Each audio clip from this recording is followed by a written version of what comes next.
Cette semaine, dans votre émission Repère, j'ai le plaisir de recevoir un homme proactif de 49 ans, engagé dans la vie de la cité et dans la restauration collective. Alors, pour ceux qui ne te connaissent pas, est-ce que tu peux te présenter, Boris Pétricien? Alors, je suis directeur général de la SOGES, Société de gestion des équipements du Sud, depuis 2017.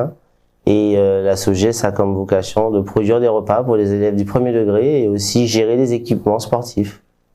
Donc, contribuant quelque part à ce que nos jeunes Martiniquais dans le Sud aient une bonne alimentation et des activités sportives pour bonifier leur capital santé. C'est-à-dire? Un esprit sain dans un corps sain, donc une bonne éducation, de bonnes écoles publiques et une bonne restauration et un moyen de se défouler ou de, je dirais, se réaliser par le sport. On aura fait la boucle pour que la fin de vie, en tout cas que je souhaite la plus tardive et plus longue que possible pour ces jeunes Martiniquais.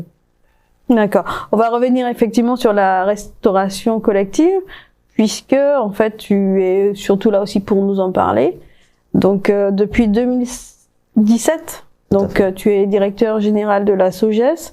Avant ça, effectivement, il y avait donc des conventions avec des délégataires. Tout à fait. Et pourquoi en fait avoir créé une SPL? Alors c'est un choix des élus du Sud. Entre 2013 et 2015, la question s'était posée, comme la concession de services publics avec la société d'Atex arrivait à son terme.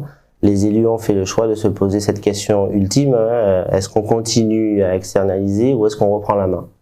Et le choix était celui de reprendre la main, donc maîtrise du service public, de la restauration scolaire du premier degré. Et partant de là, la formule société publique locale, donc 100% de l'actionnariat est public. Donc les élus sont à la fois des donneurs d'ordre, mais aussi des entrepreneurs de service public. Et donc ce choix a été retenu à l'unanimité. D'accord, ok. Et concernant, et comment ça se passe justement? Donc maintenant avec la société publique locale, donc l'Espace Sud est actionnaire majoritaire. Tout à fait. Et sinon, comment ça se passe? Nous avons aujourd'hui 3 actionnaires. L'Espace Sud à 90%, la ville du François et la ville des Anses-d'Arlet. Et ce sont des collectivités qui aujourd'hui nous confient des prestations de restauration collective. Donc l'une c'est pour le scolaire, l'Espace Sud, et la ville des Anses-d'Arlet et la ville du François particulièrement pour le portage de repas, la production des repas pour le portage à domicile, personnes âgées. D'accord, voilà. Ok. Donc ça se passe dans une cuisine centrale? Alors nous en avons 3 en fait. Nous avons des cuisines qui sont mises à disposition. Donc encore une fois, c'est le public qui détient l'outil de production. Donc la cuisine centrale à Ducos, celle de Rivière-Salée et celle qui se trouve à Rivière-Pilote sont des outils qui nous ont été confiés pour produire environ 9300 couverts en jour, donc 1 300 000 couverts par an. Ah, ça fait quand même beaucoup. Oui. Nous sommes les plus gros producteurs de repas, je dirais, au titre du service public à ce jour. Ouais. Voilà. Tu disais en fait que tu mentionnes que c'est la seule agglomération d'outre-mer à avoir la compétence production et livraison de repas. Oui. Encore une fois, c'est un choix stratégique depuis le début. Vous savez, je dis ça pour vos auditeurs. La ville de Rivière-Salée, la ville du Diamant et la ville des Trois-Îlets en 1996 avaient décidé de créer un outil intercommunal pour la production et la livraison des repas. À cette époque, il y avait énormément de soucis, beaucoup de satellites n'étaient pas forcément conformes, donc les services vétérinaires commençaient un peu à mettre la pression. Et ces 3 villes, donc ces 3 maires, à l'époque, avaient fait le choix de la réflexion.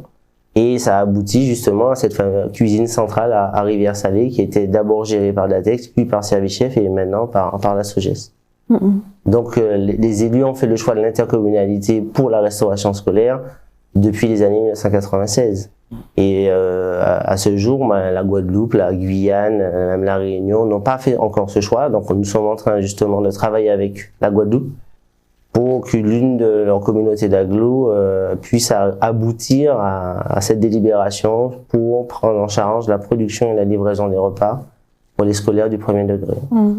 D'accord. Et tu disais tout à l'heure, en fait, en aparté, que justement, vous mettiez à disposition des familles et que vous vous faisiez attention, en tout cas, aux intolérances alimentaires, à certaines choses, en fait, des particularités des enfants. Oui. Est-ce que tu peux nous en parler? Alors, ce qu'il faut savoir, c'est que dans les 3 outils de production dont j'ai parlé tout à l'heure, nous avons un outil de production qui est celui de Ducos, qui est dédié à cette production, c'est-à-dire assez spécifique, puisqu'en fait, pour des raisons d'allergènes et de respect des pathologies, il faut éviter de croiser certains aliments ou pour que l'enfant qui est sans lait ne se retrouve avec une batteuse pour sa purée et que cette batteuse ait été en contact avec du lait de vache par exemple. Donc l'idée aujourd'hui, c'est que l'outil de Ducos nous permette de produire environ 150 couverts jour avec des déclinaisons différentes, hein. C'est sans œufs, sans coque, sans arachides, et ça permet aussi à certains parents de ne pas avoir le va-et-vient du midi, aller le déposer le matin, le récupérer le midi, lui amener une gamelle. Donc les élus ont fait ce choix, c'est de prendre ce risque, hein, parce que derrière un vrai risque, je dirais, de vie ou je dirais de maladie ou de choc anaphylactique. Le choc anaphylactique, c'est lorsque vous avez le quad qui se gonfle, vous pouvez plus respirer, il vous faut une dose je dirais, d'antihistaminique pour pouvoir retrouver vos esprits et votre respiration. Donc là aujourd'hui, on a des équipes dédiées, donc d'ailleurs que je félicite en permanence parce qu'en fait c'est vraiment le choix d'une production qui est des fois assez délicate parce que derrière il y a un risque je dirais de complications si on produit le mauvais aliment pour le bon enfant ou qu'on répartisse mal à la production. Mais tout ceci a un coût. Oui. Nous sommes sur une petite île en fait et du fait de l'insularité, les produits locaux reviennent un peu cher. Alors la SOGES pour l'instant avec ses élus au conseil d'administration, on a fait le choix de mesurer, je dirais, le juste coût. C'est-à-dire mesurer le juste coût, c'est qu'au moment où il a fallu faire les comptes d'exploitation pour la première année d'exploitation, il a fallu savoir si on allait être plus cher ou moins cher que les anciens délégataires. L'idée, c'est pas d'être plus cher, mais d'essayer de faire aussi bien avec un peu moins de charges.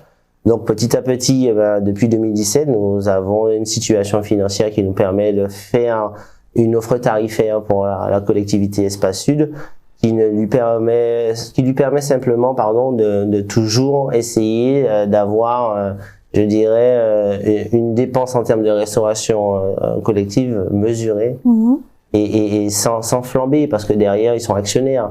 Donc l'idée c'est pas de faire monter les prix, d'avoir tout le temps une production de repas pour les scolaires, mais plutôt de se dire trouver le juste équilibre, service public, rentabilité et retour sur investissement, puisque c'est l'argent public qui a permis à la société jusqu'à ce jour de vivre. Est-ce que la qualité est au rendez-vous? Alors seuls nos clients, encore une fois, peuvent en témoigner mieux que nous, mais je pense que les équipes qui sont là depuis 20 ans. C'est des anciens salariés. Alors 80% des salariés viennent de l'ancien délégataire d'ATEX ou service-chef. Ils ont été formés, ils sont diplômés et ils savent aujourd'hui produire 9300 couverts parce qu'à une époque, ils en faisaient 10, 15 000. Donc, on a un personnel qualifié qu'on forme de plus en plus parce que c'est vrai que les techniques de cuisson sont assez évolutives aujourd'hui. Mais nous essayons de respecter en tout cas le cahier des charges que la collectivité nous a donné et de faire en sorte qu'il y ait du goût, qui est l'équilibre nutritionnel, puisque encore une fois, on doit répondre à des normes assez précises, et de faire en sorte de concilier aussi le coût des denrées pour qu'à la sortie, la SOGES soit en mesure de faire des investissements, parce qu'il y a du matériel à acheter, il y a des négociations annuelles, on a plus une centaine de salariés aujourd'hui, donc nous avons des négociations annuelles, donc il faut avoir aussi cette marge de manœuvre pour pouvoir continuer à prospérer. Voilà. Et j'imagine quand même que pour les anciens salariés, ça doit faire en fait, il y a pas un choc générationnel parce que les nouveaux matériaux ne sont plus les mêmes. C'est quand même plus aseptisé. Il y a beaucoup plus de robotique. Alors, il y a beaucoup plus de. Pas vraiment, parce que la plupart des salariés de l'époque, 99-2014, étaient déjà sur une démarche liaison froide. Donc il y avait déjà vraiment un changement. Le matériel utilisé dans le cas de la liaison froide reste toujours assez proche de ce qu'on a aujourd'hui. Et donc il n'y a pas eu de révolution, je dirais, technologique. c'est surtout ce qu'ils ont vécu de manière un peu intense, c'est le changement de méthode, le changement, je dirais, de structure. Quand vous travaillez dans des structures privées, que vous savez que à la tête de cette entreprise, c'est un homme ou une dame, la démarche est différente quand vous savez que ce sont des collectivités qui derrière exploitent au travers de la SOGES un service public, et que derrière, il n'y a pas, si vous voulez, la notion de dividende ou de partage de bénéfices est totalement différente. Et qu'est-ce qui a fait en fait finalement que tu sois arrivé à cette étape d'être directeur général de la SOGES? Est-ce que tu peux nous parler de ton parcours scolaire?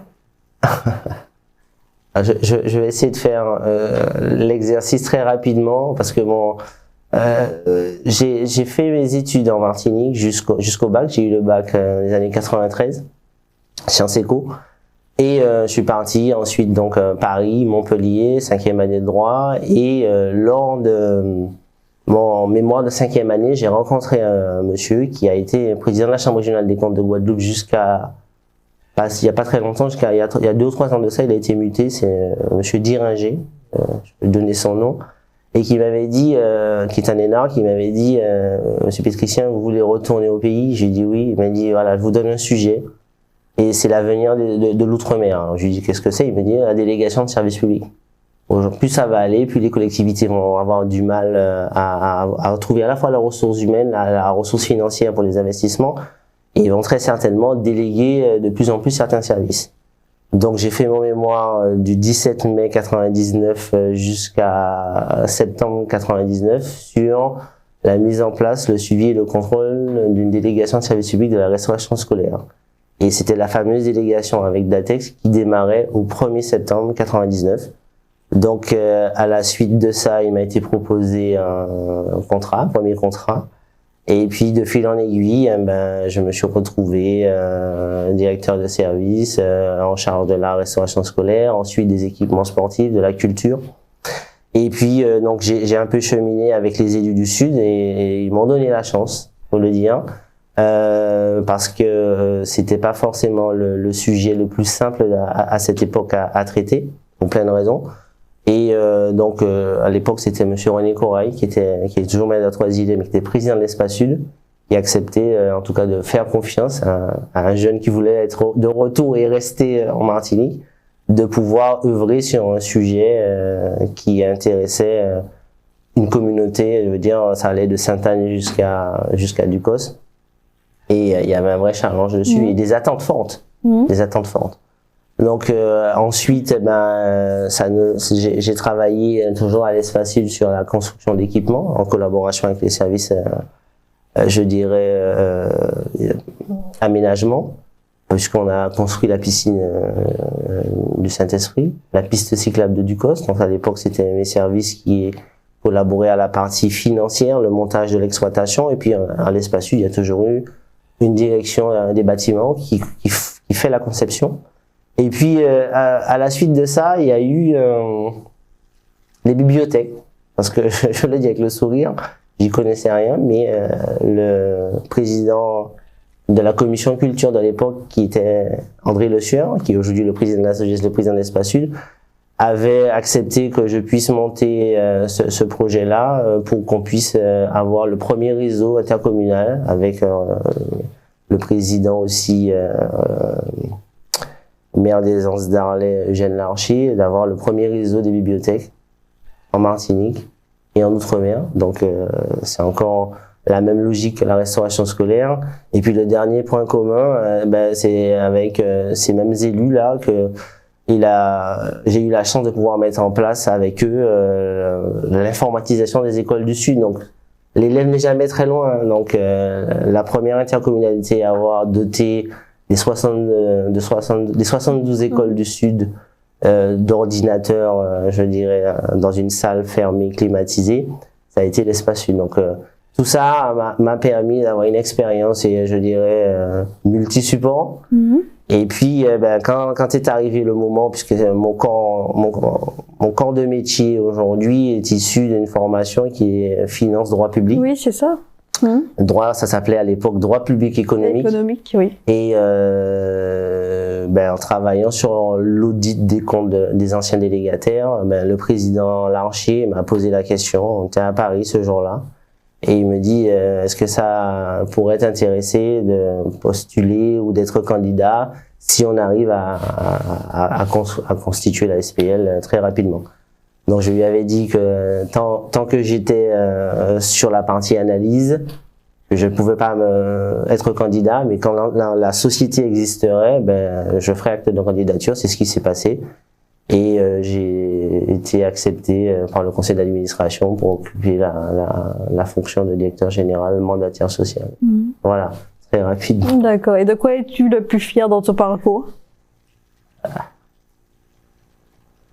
Avoir réussi à internaliser dans la collectivité, en tout cas Espace Sud, une compétence sur une capacité à diagnostiquer, évaluer et trouver en face une solution pour que certains services publics restent sous maîtrise, je dirais, des élus. Ouais, je pense que c'est ça. Et aussi pour la population.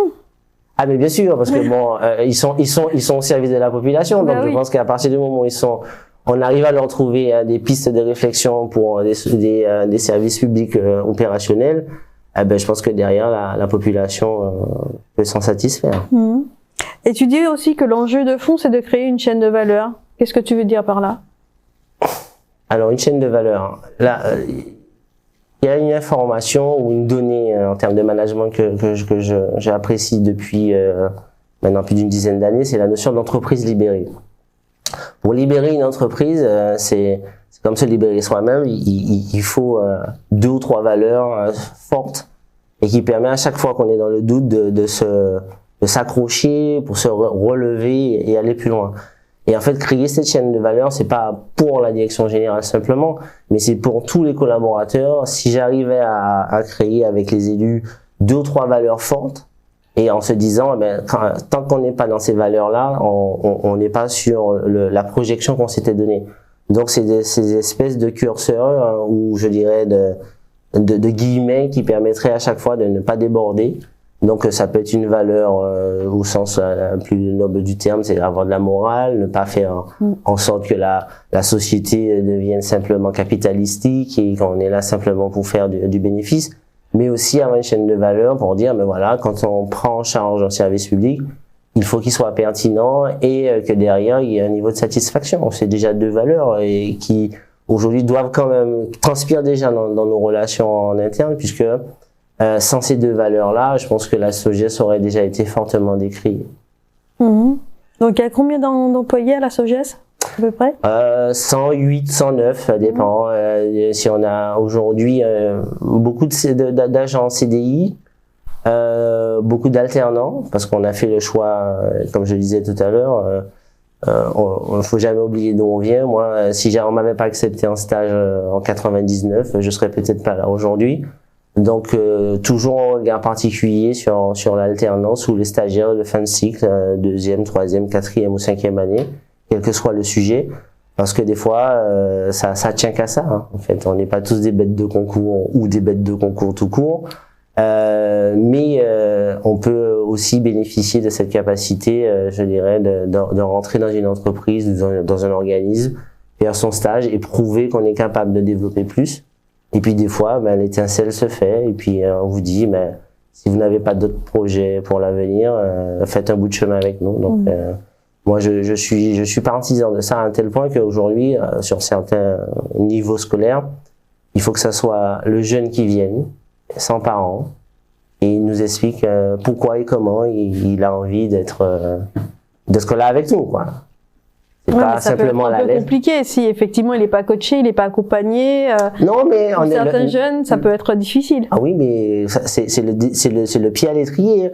Alors c'est pas un entretien féroce avec des questions un peu dures, mais c'est parce qu'en fait il faut aussi que le jeune se dise que c'est le début de quelque chose. J'essaie de me vendre, et puis en face on n'est pas là pour être exigeant sur tout.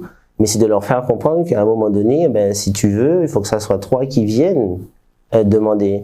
Papa peut être là à côté, hein, mais il a pas droit à la parole. L'idée, c'est vraiment que l'enfant soit capable de nous dire pourquoi il voudrait avancer sur cette thématique-là. Ça peut être la restauration scolaire, ça peut être le brevet d'État ou le brevet professionnel sur des animations sportives, mais c'est à lui de se vendre un peu. Ok, donc tu estimes effectivement qu'on t'a tendu la main, on t'a ouvert des portes et qu'il faut... oui. En termes de redevabilité? Oui. Les élus du Sud, je dois, et je le reconnaîtrai aussi longtemps que je serai vivant, ils m'ont offert une chance. Les 3 élus dont j'ai parlé là, et les autres qui ont contribué à faire en sorte que je puisse développer des capacités, que je puisse leur apporter des solutions de l'ingénierie, et aujourd'hui que le mode, comme dit André Le Sueur, la confiance n'exclut pas le contrôle.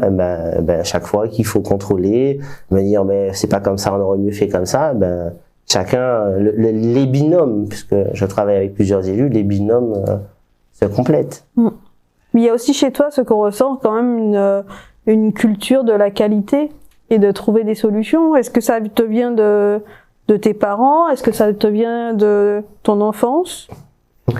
Alors, vous savez, je vais vous dire quelque chose, mais ça fait des années que je me dis, mais quel jour je vais pouvoir sortir cette phrase?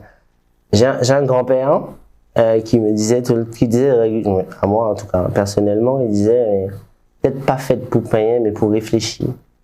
Et ce que je dis à travers, quand je répète cette phrase-là, c'est qu'en fait, on est tous capables. Mais il faut juste des fois qu'on soit accompagné, et que des gens acceptent de nous faire confiance. Et des fois, les choses se démultiplient. Et ce que j'ai connu grâce aux élus du Sud, c'est toujours, en fait, vous savez, la confiance vous oblige. Et quand vous êtes obligé de faire en sorte que ça fonctionne, vous produisez de la qualité. Et ça, les quelques, je dirais, élus avec qui j'ai travaillé de concert sur des dossiers assez spécifiques, ils ont toujours fait appel à cette exigence de qualité, parce que, encore une fois, c'est pas parce que c'est de l'argent public, au contraire, il faut essayer de sortir du bois, et puis vous savez, il y a toujours d'autres collectivités qui font mieux, et donc on essaie de rattraper le train, ou si on a une longueur d'avance, ce sont des élus qui sont toujours capables de dire on peut pousser un peu plus loin le service rendu à la population. Donc tu parlais de ton grand-père, est-ce qu'au niveau de tes parents, il y a aussi une éducation qui fait que... Oui. Alors mon père dit toujours, il est vivant, Souka Fambaye fait pour Yodo Messi.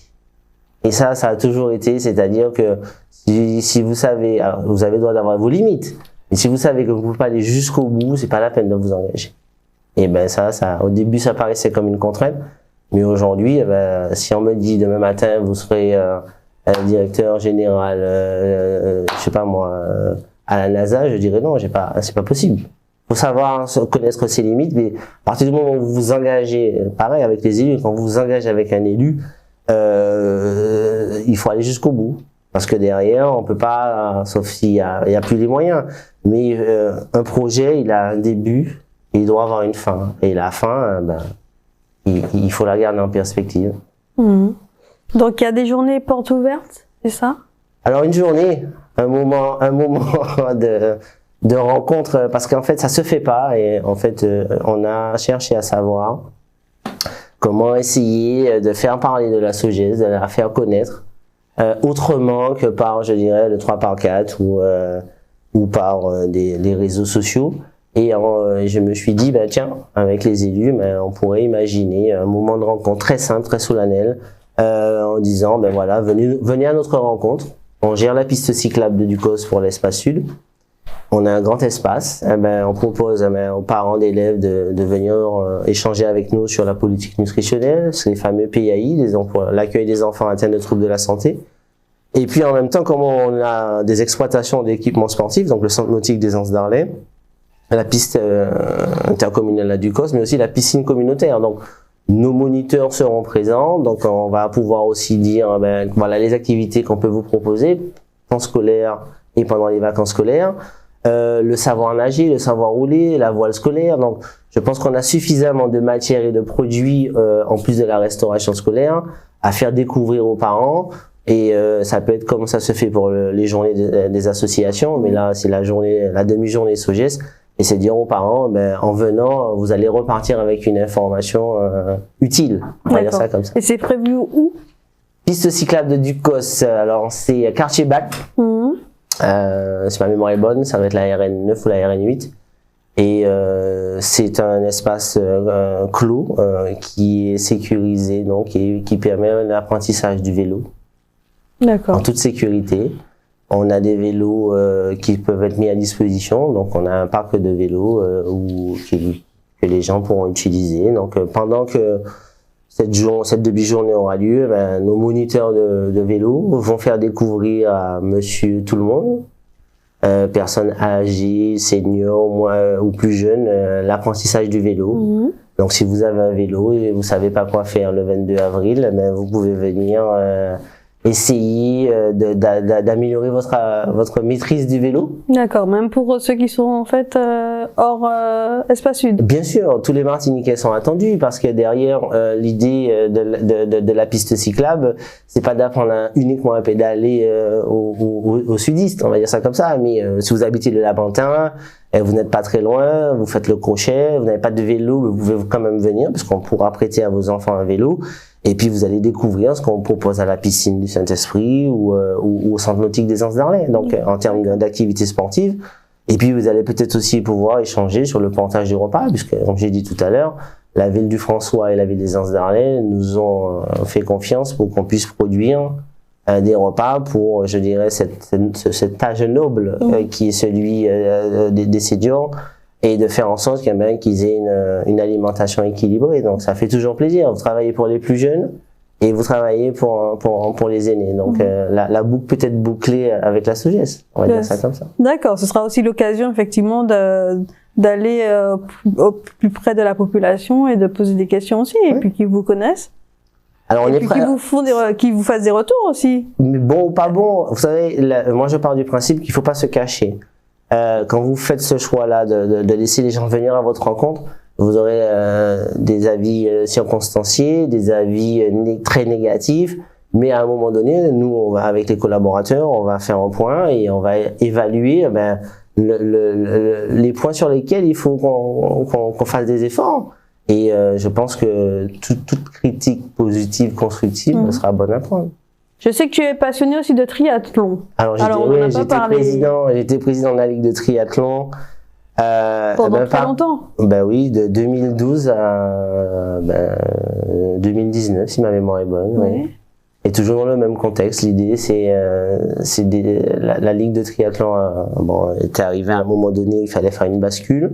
J'étais pas du tout triathlète, mais bon, j'étais pratiquant simple. Et puis certaines personnes qui étaient bien ancrés dans le milieu m'ont demandé est-ce que ça m'intéressait de faire le Suisse, puisque moi il y avait deux blocs qui se disputaient un peu, et en fait à ce moment-là il m'a été demandé de remettre la Ligue de triathlon je dirais en ordre de marche.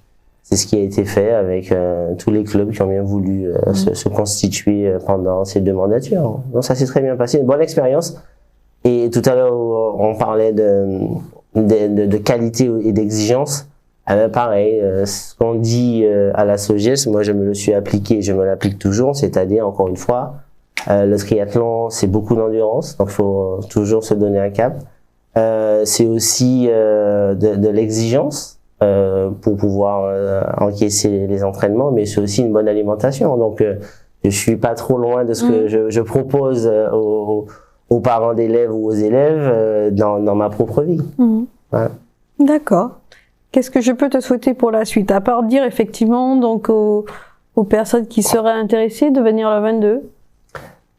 Ce que je pourrais leur dire, c'est qu'il faut venir parce que vous soyez alors enfant, parents avec un enfant ou 2 enfants, et que ce samedi-là vous voulez bien venir, on va s'occuper des enfants et on va s'occuper des parents. Mais vous pouvez être aussi un parent chef d'entreprise. vous allez découvrir que peut-être aujourd'hui la SOGES a des besoins pour lesquels elle cherche des prestataires, donc on va pouvoir vous référencer et trouver peut-être dans 1 an ou dans 2 ans ou dans 6 mois ou dans 1 mois tout de suite une relation qui deviendra une relation commerciale, mais ça vous enlèvera jamais votre relation parent-élève et la SOGES sur les activités de restauration ou les activités sportives. Donc je pense que quel que soit son positionnement, qu'on soit parent, salarié ou chef d'entreprise, avec des enfants scolarisés dans le Sud, ce serait bien de venir à notre rencontre parce que je pense qu'on a toujours quelque chose on aura toujours à la SOGES quelque chose à vous faire découvrir et qui peut amener soit une amélioration, je dirais, du fonctionnement de la SOGES ou sinon une ouverture sur des perspectives nouvelles pour vos métiers si vous êtes chef d'entreprise ou salarié d'entreprise. Vous pouvez être directeur commercial et vous cherchez un prospect, mais peut-être que la SOGES peut être le prospect de l'année 2023. En tout cas, c'est noté. Merci Boris pour ton témoignage et on espère qu'il y aura beaucoup de monde. J'espère aussi. Et puis, si ça ne marche pas cette fois-ci, il y aura une 2e édition.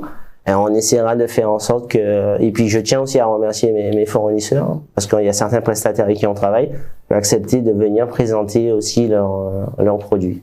Ok, voilà. C'est noté. Merci beaucoup. Merci.